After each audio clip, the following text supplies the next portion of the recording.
एक बार सूरदास जी किसी भजन कीर्तन में जाने के लिए रास्ते से होकर जा रहे थे। सूरदास जी तो अंधे थे, लेकिन अंदाजे से अपनी लाठी से जा रहे थे।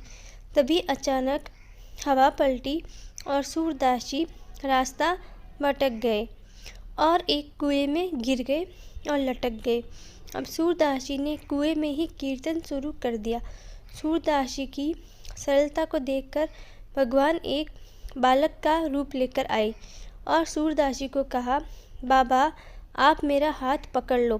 सूरदास जी समझ गए, आ गए मेरे गिरधर गोपाल।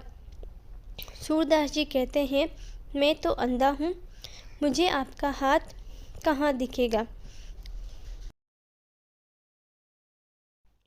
लेकिन आपको तो मेरा हाथ पता है, आप ही मेरा हाथ पकड़ लीजिए। अब सूरदास जी का भगवान ने हाथ पकड़ लिया और सूरदास जी को बाहर लेकर आ गए। अब सूरदास जी ने भगवान का हाथ पकड़ लिया। बालक ने कहा, छोड़ो मुझे, छोड़ दो बाबा। सूरदास जी ने कहा, भगवान बड़ी मुश्किल से तो आप मिले हैं, आपको कैसे छोड़ दूँ। अब मैं आपको नहीं छोड़ूंगा। भगवान जैसे ही हाथ छुड़ाकर जाने लगे तो राधा रानी वहाँ प्रकट हो गई। सूरदास जी ने माता को भी पहचान लिया।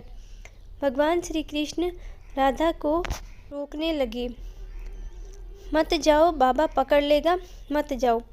सूरदास जी ने राधा रानी के पैर पकड़ लिए और उनके हाथ में उनकी पायल आ गई।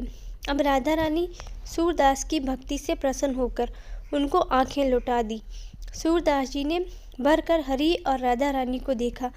सूरदास जी भगवान से कहा, मुझे एक और वरदान दीजिए, आप मुझे वापस अंधा कर दीजिए। अब मैंने आपको देख लिया, अब मुझे इस आँखों से और किसी को नहीं देखना है। राधे कृष्णा जी। प्लीज़ आप मेरे वीडियो को लाइक और चैनल को सब्सक्राइब ज़रूर करें।